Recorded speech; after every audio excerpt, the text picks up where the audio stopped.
mi nombre es Valeria Montes. Tengo 32 años, y 5 minutos antes de caminar hacia el altar, me enteré de que mi padre no se había retrasado por un accidente o por el tráfico. Había elegido un bando. Estaba ahí de pie, con mi vestido de novia, con una mano sobre las costillas tratando de calmar mi respiración antes de que cambiara la música, cuando mi celular empezó a vibrar sobre el tocador. Por un segundo, casi lo dejó sonar. Mi prometido ya me estaba esperando. Los invitados ya estaban sentados en el patio de la hacienda. Mi velo estaba bien puesto. Mi ramo estaba listo. Y por una vez en la vida, quería creer que nada de la toxicidad de mi familia podría alcanzarme dentro de esa habitación. Entonces vi el nombre de mi hermana, Camila, brillando en la pantalla. Contesté y, antes de que pudiera decir una sola palabra, soltó una de esas risitas suaves. Ese tipo de risa que la gente usa cuando quiere que sepas que están disfrutando inmensamente lastimarte. No esperes a papá, me dijo. Decidió quedarse conmigo. El cuarto entero se quedó en un silencio mortal. ¿Cómo pudiste hacer esto?, le susurré. Ella ni siquiera titubeó. Ya deberías saber muy bien cuál es tu lugar en esta familia. Apreté el celular con tanta fuerza que me dolieron los dedos. Lo peor de todo es que una parte de mí le creyó mucho antes de que yo quisiera aceptarlo. Cada cumpleaños en el que ella necesitaba ser el centro de atención. Cada comida dominical donde sus sentimientos y berrinches importaban más que los míos.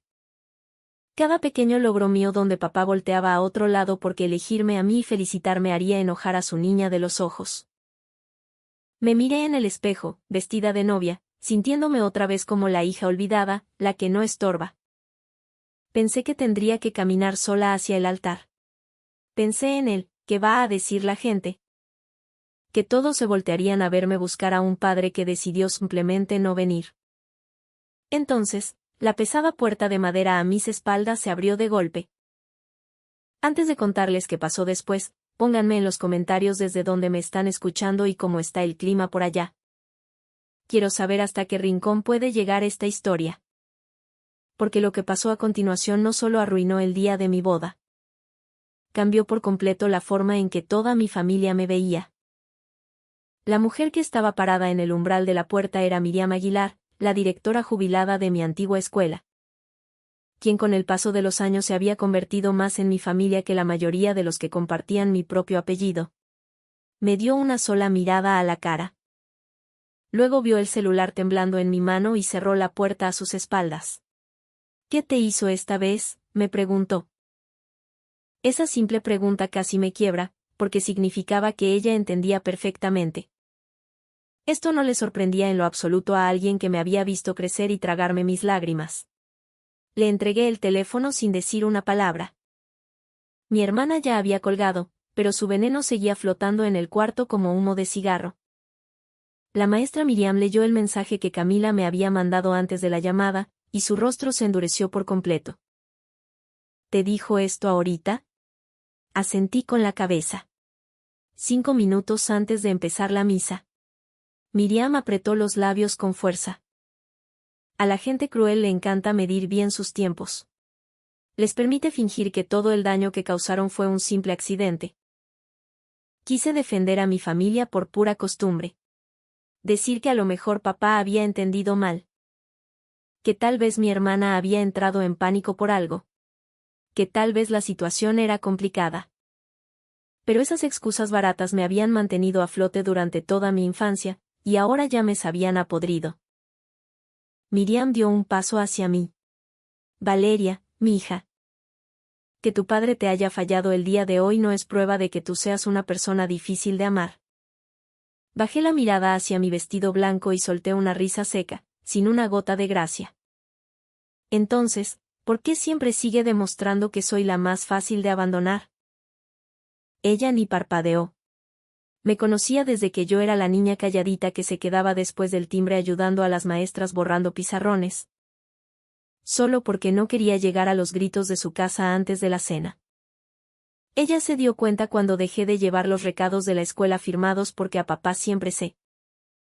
le olvidaba y mamá solo prometía recordárselo para no pelear con él. Ella fue la que se sentó a mi lado en la ceremonia de entrega de mi beca cuando la silla de mi padre se quedó vacía. Esa noche, papá había llevado a mi hermana a una carísima expoboda en la capital porque ella estaba construyendo el futuro de su negocio. Yo estuve en ese escenario escolar, con un diploma en la mano, mirando una silla de plástico vacía, repitiéndome a mí misma que no me importaba. La maestra Miriam me encontró un rato después junto a las maquinitas de refrescos y me dijo: una niña nunca debería tener que fingir que una silla vacía es algo normal.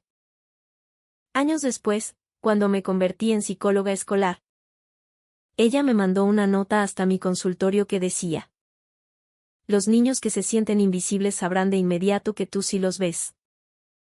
Mi papá decía que mi trabajo era muy tierno, pero que de eso no se vivía. Mi hermana sonreía frente a las visitas y decía: ay, pues claro que tenías que elegir una carrera rodeada de puros niños traumaditos. Todos en la mesa se rieron porque lo dijo con ese tono encantador que sabe usar. Y yo también me reí con ellos.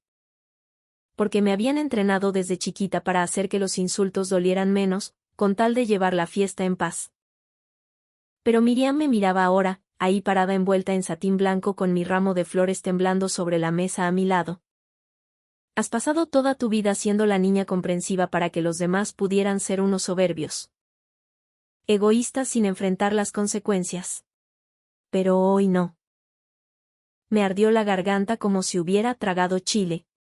Todavía quiero que esté aquí. Su voz se suavizó de inmediato. Claro que sí. Mi niña. Querer que tu padre esté aquí no te hace débil.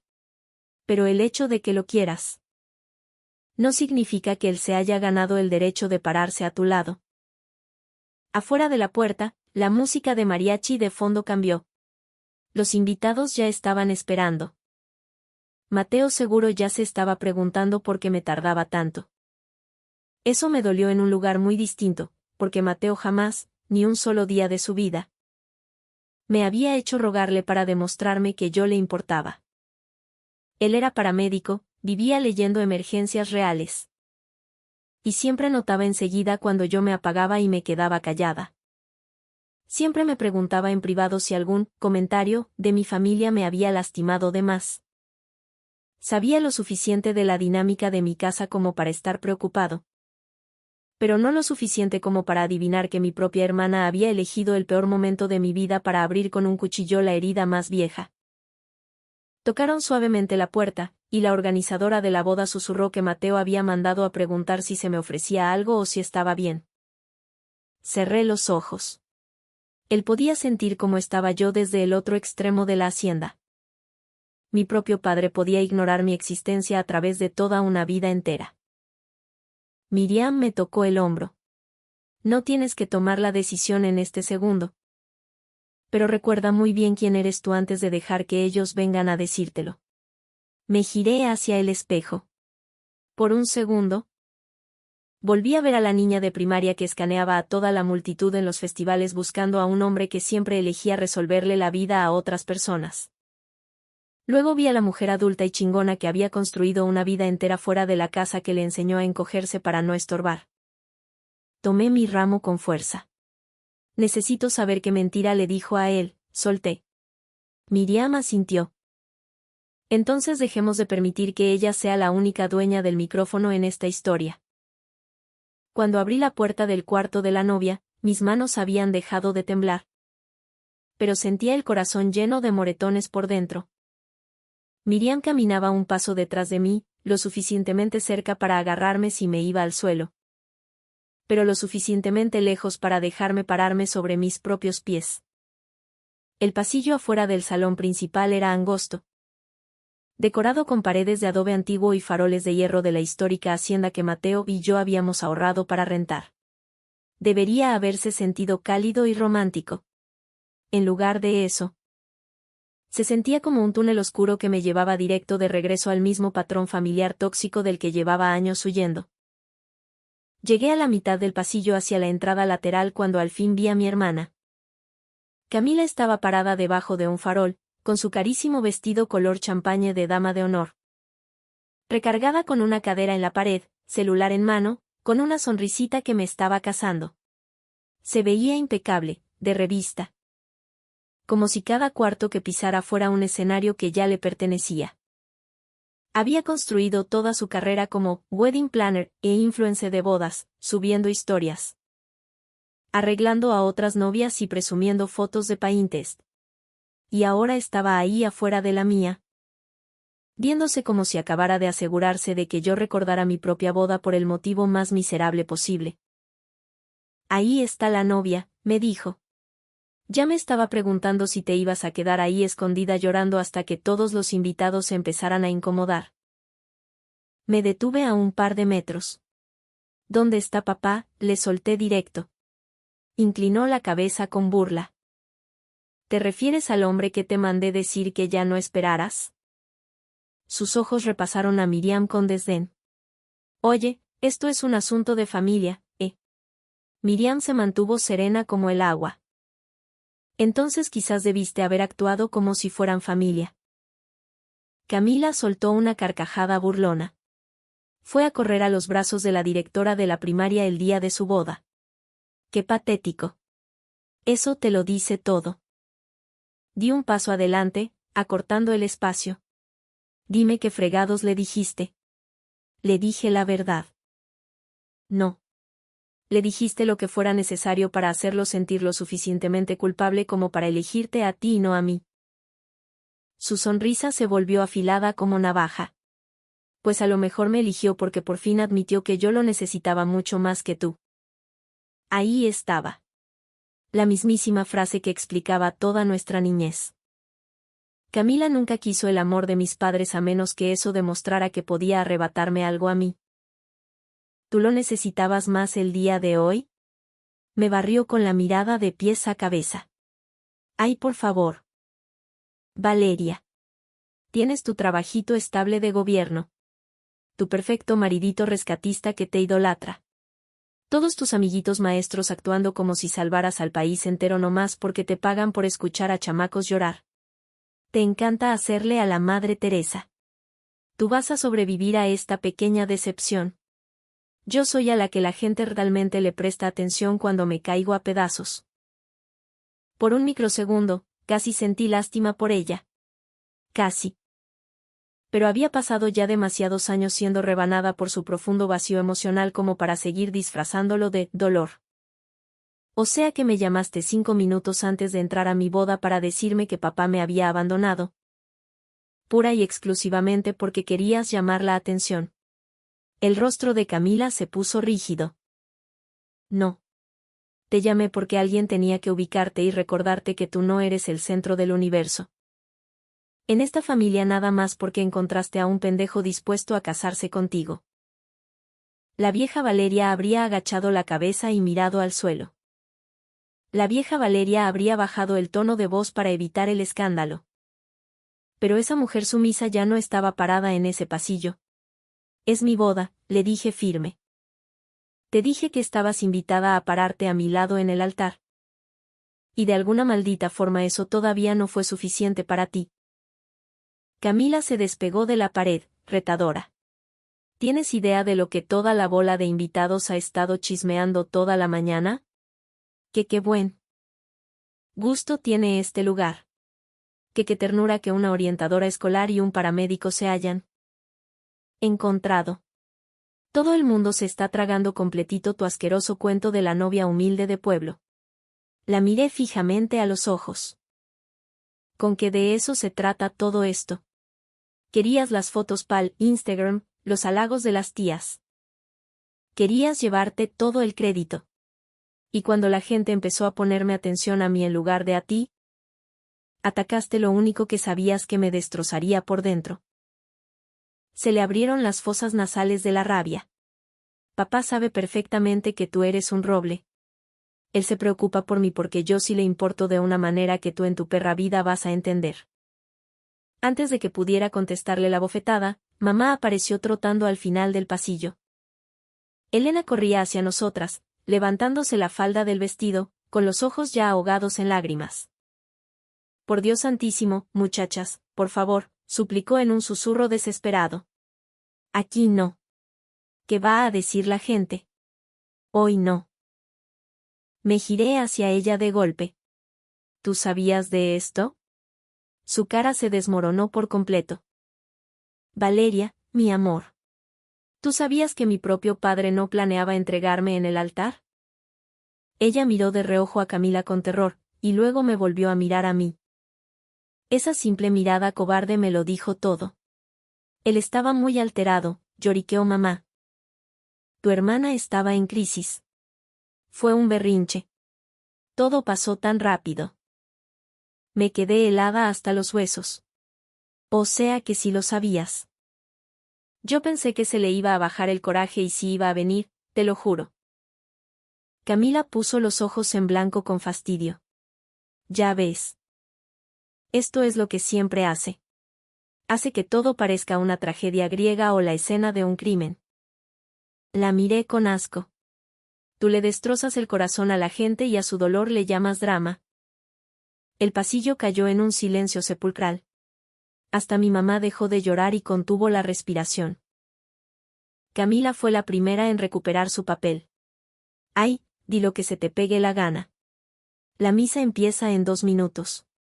Si entras sin papá, toda la hacienda entera se va a preguntar qué fregaderas le hiciste a tu propio padre para que prefiriera quedarse afuera de tu boda. Esa fue la parte más repulsiva de todas. Ella se había saboreado la escena en su cabeza, los cuchicheos de las tías. El gran espacio vacío a mi lado, mi cara aguantándome las ganas de vomitar del dolor. Lo había disfrutado como un manjar y encima a eso le llamaba honestidad. La coordinadora de bodas apareció en la esquina, pálida y sudando frío. Valeria, hermosa, la música y el padre están listos en cuanto tú nos digas. Camila levantó la barbilla retándome. Ándale pues. Ve y demuéstrales a todos en el pueblo lo fuertota que eres. Miré a mamá. ¿Dónde diablos está? Ella no pudo ni articular palabra. Entonces, la pesada puerta lateral de madera rechinó a sus espaldas. Mi padre entró por ahí. Y la pura expresión en su cara me dijo que ya se había dado cuenta de que acababa de cagarla en grande. Roberto se veía muchísimo más viejo de lo que se veía esa misma mañana cuando me dio la bendición. No se veía arrepentido, ni con los pantalones bien puestos, solo marchito y viejo. Como si todo el peso de la chingadera que acababa de hacer hubiera aplastado su cuerpo antes de poder salir por su boca. Se quedó parado ahí adentro, pegado a la puerta en su traje oscuro de gala, con una mano sudorosa cerca de la manija de bronce, moviendo los ojos aterrados de mí, a Camila, a mamá, a la maestra Miriam, y luego directo al piso de barro. La arrogancia y seguridad de mi hermana se fracturaron al instante. Papá, le reclamó ella con tono de niña chiquita. ¿Qué haces aquí? Esa estúpida pregunta destruyó por completo cualquier maldita excusa que él me hubiera podido inventar. No había llegado tarde porque se le ponchó una llanta o se perdió. Había estado físicamente en otro lado porque Camila le exigió que se quedara con ella como perro faldero. Mi papá tragó saliva con dificultad. Vine a hablar con Valeria. Camila dio un paso agresivo hacia él. Tú y yo ya habíamos hablado de esto. Él se encogió por inercia ante él, tú y yo, y vi la dinámica enferma más clara que el agua. Ella no le pedía su apoyo en momentos difíciles. Ella se adueñaba de él y lo reclamaba como suyo. Lo miré fijamente. ¿De verdad ibas a dejar que me quedara ahí parada frente al altar, frente a todos, esperándote como una idiota? Abrió la boca para justificarse, pero no le salió ni un sonido. Mamá susurró temblando, Roberto, por el amor de Dios, ya diles algo. Miriam seguía parada a mi lado, en absoluto silencio y firme como un bloque de cemento. Papá por fin balbuceó, yo. Yo iba a entrar antes de que empezara a sonar la marcha nupcial. Casi suelto una carcajada de la incredulidad. Antes de que empezara la marcha. ¿O después de que yo ya hubiera tenido que aceptar la humillación de que no ibas a venir? Se le tensó la mandíbula al sentirse arrinconado. Tu hermana estaba en medio de una crisis muy fuerte, Valeria. Es el día de mi maldita boda, papá. Yo lo sé, caramba. ¿De verdad lo sabes? Mantuve la voz peligrosamente baja, pero las paredes del pasillo parecían inclinarse para escucharme. Me llamó 5 minutos exactos antes de la misa y me restregó en la cara que la elegiste a ella. No me dijo que venías un poco tarde. No me dijo que hubo un contratiempo o un malentendido. Me dijo clarito que tú habías decidido quedarte de su lado. Papá cerró los ojos apretados por medio segundo. Y supe perfecto que no era la primera vez que escuchaba esa frase salir de su boca. Es que ella tenía miedo, dijo papá con voz derrotada. ¿Miedo a qué? Se metió Camila a la defensiva. ¿A perder el lugar en mi familia? ¿A ser hecha a un lado como basura mientras todo el mundo aquí te rinde culto y pleitesía a ti? Nadie en la vida te ha hecho a un lado, le contesté. Estabas incluida en mi cortejo nupcial. Eras de mis damas. Sí, puro adorno, me ladró ella. Solamente me querías ahí de adorno como prueba pal, pueblo de que tú eres la hermanita menor santa que todo lo perdona. Mi papá levantó una mano al aire. Ya. Suficiente. Pero la palabrita no tenía una sola gota de autoridad. Porque era la que siempre usaba cuando el bombazo ya había explotado y el daño estaba hecho. Volví a clavarle los ojos a mi padre. ¿Qué te dijo para convencerte? Se frotó la cara sudada con ambas manos. Me lloró diciendo que sentía que nos estabas reemplazando a todos. Que esta fiesta era nomás para presumir tu nueva vida y a tus amiguitos del trabajo, y que se sentía humillada de estar aquí. Ah. Súper bien. Así que tu brillante solución como padre fue asegurarte de que la que se sintiera humillada frente a 100 personas fuera yo. Me miró herido, como haciéndose la víctima, como si mi claridad al hablarle le pareciera una tremenda falta de respeto a su autoridad. Solo estaba tratando de llevar la fiesta en paz, hija.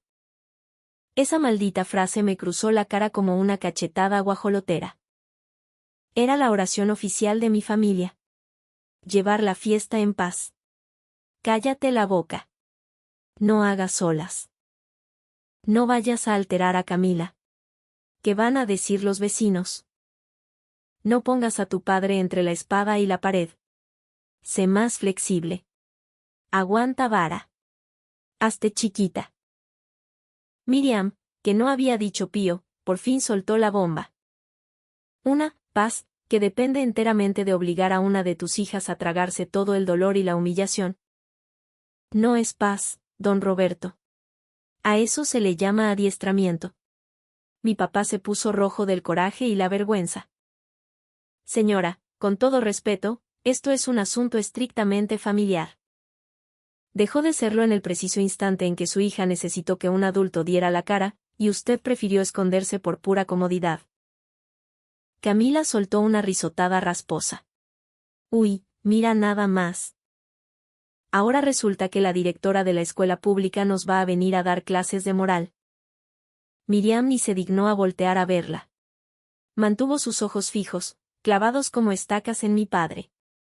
Una niña nunca, pero nunca. Tendría que verse obligada a convertirse en un tapete que no da problemas para poder ganarse el derecho a que su padre la quiera. Esas palabras bajaron por el pasillo de adobe como un trueno antes de la tormenta. A mi papá le tembló la barbilla, pero fue incapaz de responderle.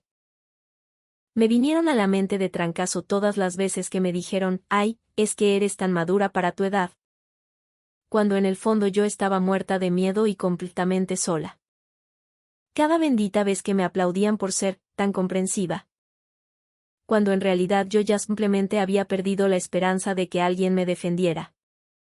Cada maldita vez que Camila explotaba en berrinches agresivos y corrían a darle mimos y a calmarla. Mientras yo me quedaba callada en una esquina y se olvidaban de que yo existía. Papá, le dije cortante. ¿Tú le dijiste a ella que yo siempre hago las cosas difíciles y le meto mucho drama a todo? Sus ojos brincaron despavoridos hacia Camila. Bingo. Ahí estaba la respuesta. Yo estaba muy frustrado con los pagos de la boda, intentó excusarse. ¿Se lo dijiste, sí o no?, le exigí. Tú y yo últimamente hemos estado muy tensos. Camila no se aguantó el veneno y soltó de golpe. tú le dijiste que ella siempre usa cualquier pretexto para poner a la familia a prueba. La volteé a ver a la cara. Gracias. Su rostro se desfiguró cuando procesó que en su afán de herirme, acababa de darme la razón absoluta. Papá se puso blanco como el papel. Valeria, mija, te lo juro que yo no lo dije con esa intención. Entonces, ¿con qué maldita intención lo dijiste? No supo qué contestar. Me le acerqué a un paso de distancia. Toda la vida has premiado a la que grita y patalea más fuerte. Y has castigado con tu indiferencia a la que no da lata. Y luego tienes el descaro de llamarle, difícil, a la callada la única vez que por fin decide abrir la boca para defenderse. Mamá empezó a sollozar desgarradoramente. Por favor, virgencita, ya mi amor, ya. Él ya vino. Ya está aquí, vamos para adentro. Me giré hacia ella. Él vino porque sabe perfectamente que si no se para en la foto todo el pueblo lo va a tachar de desgraciado. No porque le importe que me haya hecho pedazos el corazón. La cara de papá se arrugó en una mueca de dolor, pero esta vez decidí no ser yo quien lo salvara de su propia miseria. Necesitaba que se ahogara en su vergüenza. Si yo no me hubiera enterado por la llamada, le pregunté directo al ego. ¿Habrías tenido los pantalones de venir a mi cuarto antes de la misa a decírmelo tú mismo a la cara? El silencio que siguió fue absoluto, asfixiante. Papá agachó la cabeza hacia los zapatos. Mamá se tapó la boca con ambas manos. Camila lo miraba parpadeando, descolocada. Ese maldito silencio me dio una respuesta 1000 veces más honesta de lo que cualquier palabra suya podría haberlo sido. Me iba a dejar ahí esperando en el altar. Me iba a dejar ahí parada como estúpida frente a 100 personas preguntándome qué había hecho mal. Camila se recuperó del shock primero. Díselo, le exigió manoteando. Dile de una buena vez que te quedaste conmigo porque yo te necesitaba. Mi papá ni siquiera volteó a verla.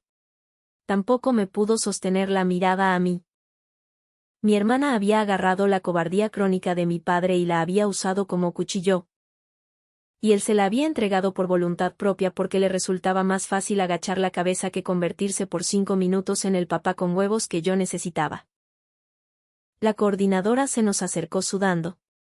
Valeria, discúlpenme, pero de verdad ya tenemos que empezar o el padre se va. Miré hacia los pesados portones de madera del salón principal. Durante años de mi vida, me había imaginado cruzando esos portones del brazo de mi papá sonriendo. Ahora entendía de golpe que caminar por ese pasillo ya no se trataba de cumplir con la sagrada tradición católica ni de dar la foto perfecta. Se trataba de honestidad brutal. Papá debió haber olido el cambio en mi respiración, porque el puro pánico rompió a través de su culpa. Déjame entregarte en el altar, por favor, me rogó.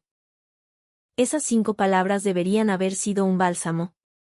En algún momento de mi vida lo habrían sido.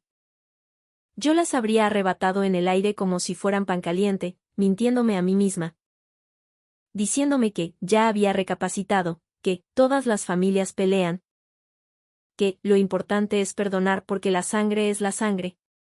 Pero parada en ese pasillo de adobe, con la crueldad asquerosa de Camila todavía zumbándome en los oídos y el silencio cobarde de mi padre dándome la respuesta a la pregunta que no quiso contestar. Entendí por primera vez en mi vida la diferencia enorme entre un acto de amor puro y un intento egoísta de rescatar su propia imagen pública. No me estaba ofreciendo su brazo porque quisiera protegerme a mí. Lo hacía porque las trompetas estaban a punto de sonar y medio pueblo iba a ver la clase de escoria que había sido. No, le dije secamente. Papá parpadeó rápido. ¿Qué? Mamá pegó un grito ahogado. Camila se le quedó viendo y luego empezó a sonreír de lado. Como si mi rechazo tajante fuera otra película de drama que ella pudiera sentarse a disfrutar con palomitas. Valeria, por Dios, dijo papá con ese tono suave y lastimero. De la misma maldita forma en que usaba mi nombre de chiquita cuando quería que lo perdonara sin tener que rebajarse a pedirme una disculpa real. No me vayas a hacer esto frente a toda la gente. Lo miré con lupa. Este era el mismísimo hombre que me enseñó, desde que tengo memoria. A entrar a una habitación y prepararme siempre para la decepción antes de permitirme sentir alegría.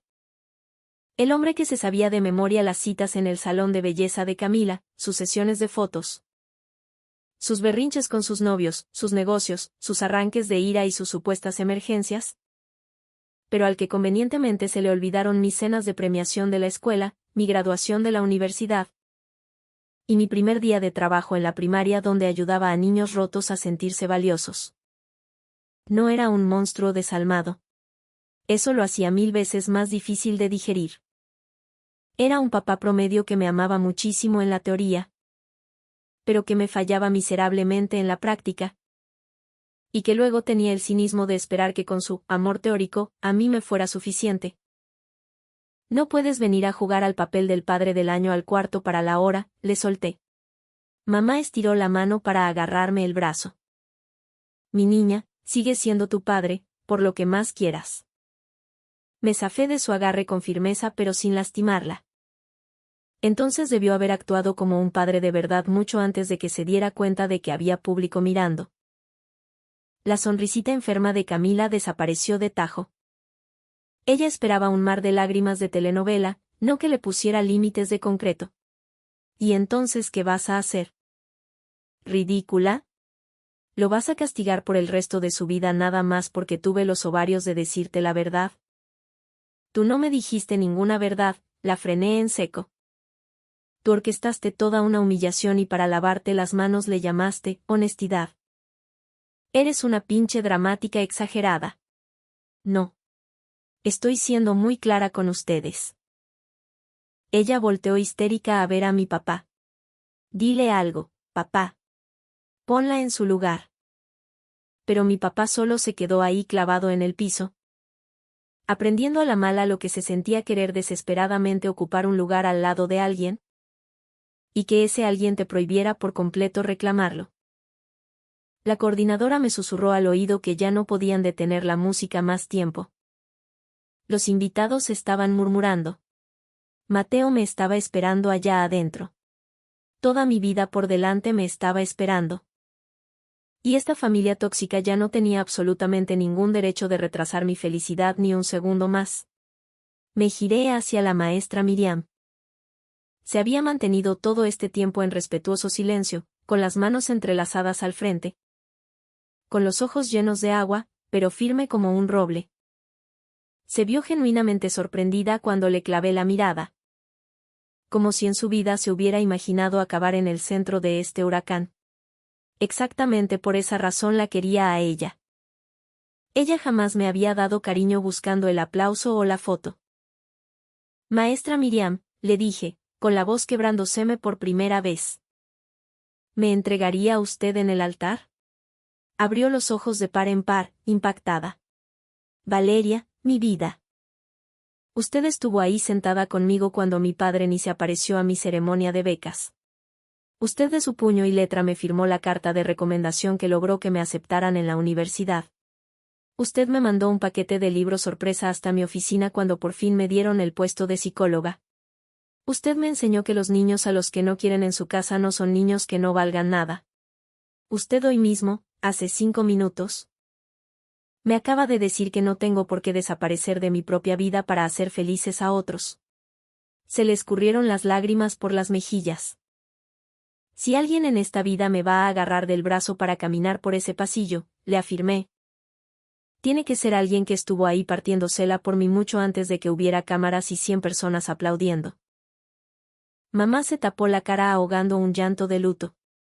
Papá se puso del color de la ceniza. La cara de Camila transmutó de la incredulidad a una rabia satánica. ¿Tienes los huevos de reemplazar a nuestro papá con una simple directora de escuela jubilada? Me siseó como víbora. En la cara de todo el pueblo en tu perra boda. No, le contesté cortante. Estoy dándole el honor a la persona que siempre me trató como si yo fuera valiosa. Cuando no tenía ni un peso o beneficio que ganar a cambio. A Camila se le quebró una risa histérica. Todo el mundo va a pensar que estás haciendo un berrinche patético por llamar la atención. Perfecto, le dije. A lo mejor en esta familia ya hacía falta que alguien hiciera un buen berrinche. papá dio un paso errático hacia adelante. Valeria, hijita, te lo ruego por mi vida. No me vayas a humillar de esta manera frente a toda esa gente. Pude ver clarito a la niña chiquita de 8 años dentro de mi cabeza, muriéndose de ganas por proteger a su papá de ese dolor, aún a sabiendas de que él jamás movió un dedo para protegerla a ella del suyo. Y luego, por fin, dejé que esa niña rota se fuera a dormir. No te estoy humillando yo a ti, le aclaré. Simplemente me estoy negando a taparle el ojo al macho para ocultar las cochinadas que tú solito decidiste hacer. Miriam, temblando de emoción, me ofreció lentamente su brazo. Su mano arrugada temblaba. La mía, agarrada del ramo, también. La música instrumental cambió a una marcha solemne, majestuosa. Y logré escuchar a los invitados del otro lado arrastrando las sillas para ponerse de pie. Camila paseó la mirada maniática de mí, a Miriam, a mi papá, buscando desesperada alguna palanca de control y topándose con pared. Su sonrisa pedante se le borró de la cara para siempre. Los gruesos portones se abrieron de par en par. Papá agachó la cabeza hacia el piso, incapaz de levantar la vista para ver hacia el salón. Enganché mi brazo firme en el de Miriam, levanté la barbilla bien alto, y di el primer paso hacia la luz. No caminé hacia mi futuro como la pobrecita hija olvidada a la que le hicieron el feo. Caminé como la chingona mujer adulta a la que esta gente ya nunca más iba a poder manipular. En el instante exacto en que cruzamos el umbral hacia el salón principal, el aire cambió por completo. Ese pasillito mugroso había estado asfixiante, apestando a heridas viejas. Pero adentro del salón de la hacienda, bajo esas vigas de madera restaurada, todo era una luz cálida, flores blancas por montones. Y filas enteras de personas conocidas girando el cuello hacia mí con sonrisotas que, poco a poco, segundo a segundo, se fueron transformando en caras de total desconcierto. Podía sentir el peso físico de las preguntas volando de mesa en mesa entre los invitados. ¿Dónde chingados estaba don Roberto? ¿Por qué la maestra Miriam venía del brazo de la novia? ¿Por qué doña Elena, la mamá, venía hasta atrás con la cara roja de llorar amargamente? ¿Y por qué Camila, la wedding planner, perfecta, venía caminando pegada a la pared con cara de que quería asesinar a alguien? Por un microsegundo, toda esa vieja programación de «el que dirá la gente» me apretó la garganta, gritándome que agarrara el micrófono, que diera explicaciones, que pidiera perdón por el show, que me asegurara de que las tías y los vecinos estuvieran cómodos. En ese preciso momento, Miriam apretó su brazo con firmeza contra mi mano y me susurró sin mover los labios: «Tú no pares de caminar, mi niña». Y le hice caso. Paso a paso. El zumbido de los chismes se fue desvaneciendo detrás del sonido de los violines. Miré directo hacia el frente y ahí vi a Mateo parado firme en el altar con su impecable traje azul marino, sereno como el mar. La expresión de su cara cambió de golpe en el segundo que leyó la escena y entendió el nivel de la traición. No se veía avergonzado por el escándalo. Ni de chiste volteó a buscar la mirada de mi papá hacia atrás para pedirle permiso de entender qué pasaba en el cuarto. Me miró a mí de frente. Me miró de esa manera que me gritaba que llevar la espalda llena de cuchillos de mi familia no me hacía ni un gramo menos merecedora de tener la boda de mis sueños. Cuando por fin llegamos hasta él, Miriam desenganchó mi mano y la puso delicadamente sobre la de Mateo. Luego se acercó, me dio un beso sonoro en la mejilla y me susurró al oído: «Tú nunca fuiste alguien difícil de amar, Valeria». Me tuve que tragar de golpe un sollozo que me desgarró la garganta. Mateo lo escuchó, entrelazó sus dedos con los míos y me acarició los nudillos con el pulgar. «Yo te sostengo, mi amor, aquí estoy», me murmuró en corto. El juez civil empezó la ceremonia. Fue una lectura cálida, pero se notaba que estaba cuidando cada palabra, y por un buen rato el salón pareció acomodarse al ritmo pacífico de una boda cualquiera. Se leyeron las actas, hablaron sobre el amor chingón, sobre el compromiso real de elegir a tu pareja todos los santos días de tu vida. Yo sentía la presencia pesada de mi papá en algún lugar de las bancas de atrás, pero no me digné a voltear ni una sola vez. No le iba a dar el poder a sus lamentos de robarme el papel principal en mi propia cabeza. Cuando llegó el momento de los votos, Mateo agarró el micrófono primero. Habló desde el alma sobre construir una casa donde aplicar la ley del hielo jamás sería usado como castigo para dominar al otro. Donde el cariño y los abrazos no fueran una moneda de cambio que tuvieras que ganarte por obedecer. Y donde dos personas pudieran ser increíblemente fuertes sin tener que sentirse completamente solas. Dijo frente a todos que amaba con locura la forma en que yo me agachaba para escuchar a los chamacos problema de la escuela que todos tachaban de invisibles. Porque él sabía muy bien de primera mano lo carísimo que costaba esa invisibilidad en casa.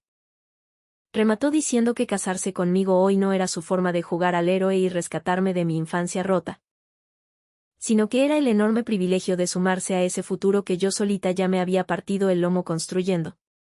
Para cuando soltó el micrófono, no había una sola doña en el lugar que no se estuviera secando las lágrimas con la servilleta. Luego me pasaron el micrófono a mí. Semanas antes me había sentado a escribir unos votos muy poéticos, muy tiernos y bien portaditos. Pero la mujer a la que le acababan de rebanar el corazón en ese pasillo ya no podía darse el lujo de hablar solamente con dulzura.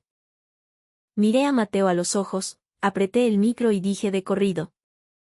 Yo me crié creyendo que amar a alguien significaba hacerte chiquita y no dar problemas para que a la gente le fuera facilísimo elegirte. Yo juraba que si pedía poquitas cosas, si perdonaba todas las chingaderas rapidísimo. Y me quedaba calladita en mi esquina el tiempo suficiente. Las personas que me lastimaban por fin se iban a dar cuenta de mi valor y me iban a ver. Pero el amor de verdad no te humilla poniéndote a competir como perro por un triste asiento en la mesa familiar. El amor de verdad no usa lo paciente y buena que eres como un pase libre para abandonarte. El amor de a de veras se presenta a dar la cara, te dice la cruda verdad. Y defiende tu dignidad a capa y espada incluso cuando nadie más los está viendo. Los ojos de Mateo se inundaron de agua, y por primera vez en toda la tortura del día, los latidos de mi corazón agarraron un ritmo de pura paz. Justo en ese silencio sagrado, la voz rota de mi padre retumbó desde el fondo de la hacienda. Valeria. El lugar entero dejó de respirar. Me di la vuelta lentamente. Papá estaba parado a la altura de la última hilera de sillas, aferrándose al respaldo de herrería de una silla como si le fuera la vida en ello. Mamá estaba sentada a su lado tapándose la cara, bañada en llanto. Camila seguía parada de pie cerca del pasillo lateral, petrificada por la furia. Papá me miró a mí, y luego barrió con la vista a todos los invitados del pueblo. Yo le fallé a mi hija el día de hoy, dijo en voz alta. Un enjambre de murmullos y jadeos recorrió todas las mesas del lugar. Y no ha sido solamente el día de hoy. Camila pegó un respingo como si el mismísimo diablo la hubiera cacheteado. Papá, por el amor de Dios, ya cállate la boca, le pegó un grito histérico. Pero él no se calló. Dejé que mi maldita cobardía me volviera un padre cruel. Dejé que los putos berrinches de una de mis hijas fueran mi excusa perfecta para poder abandonar a la otra. Me mentí a mí mismo diciendo que Valeria era lo suficientemente fuerte como para chingarse y aguantar sola. Y eso no fue más que la cobardía de un pobre pendejo. El pecho se me cerró. Llevaba 30 años mendigándole a Dios escuchar exactamente esas malditas palabras salir de su boca. Pero oírlas gritadas ahí frente a tanta gente no borraba la puñalada. Simplemente sacaba el cuchillo a la luz. Camila se fue como fiera hacia adelante. Esto es una reverenda ridiculez. Los está manipulando asquerosamente a todos. Ella lo único que siempre ha querido en su vida es hacerse la mosca muerta frente a ustedes. Docenas de cabezas giraron hacia ella. La gente de verdad del pueblo y los de los negocios, por fin la estaban viendo sin filtros. Ya no era la pulcra organizadora de eventos de las revistas. Ya no era la carismática hija mayor de don Roberto. Era simplemente ella, escupiendo todo su veneno en público. Mateo se movió súper rápido, dando un medio paso frente a mí, plantándose a mi lado como escudo pero sin esconder mi cara. Esta ceremonia no se trata de ti, Camila. le dijo con la voz más calmada pero más amenazante que le he escuchado en mi vida. Camila le clavó una mirada de odio puro. A mí no me hables ni me veas como si yo fuera la pinche loca que arruinó el cuento, ¿eh? La maestra Miriam volteó el rostro desde la primera fila. Una hermana mayor que de verdad la amara habría protegido la paz de este momento aunque le costara la vida. Camila se puso roja, morada del coraje. ¡Ay, claro! Salió a ladrar en defensa de la Santa Valeria de Calcuta y toda su corte de rescatistas. La voz tronadora de mi papá sonó otra vez, más grave, más oscura. Ya es suficiente, Camila. Esa sola palabrita aterrizó con un peso brutalmente diferente ahora. Por una rarísima vez en toda nuestra existencia familiar. Llegó a tiempo antes de que ella lograra destruir algo hasta los cimientos. Ella lo volteó a ver desorbitada, como si el hombre parado ahí atrás fuera un total extraño que se metió a la fiesta. O sea que la estás eligiendo a la mustia esta frente a todos. Papá se veía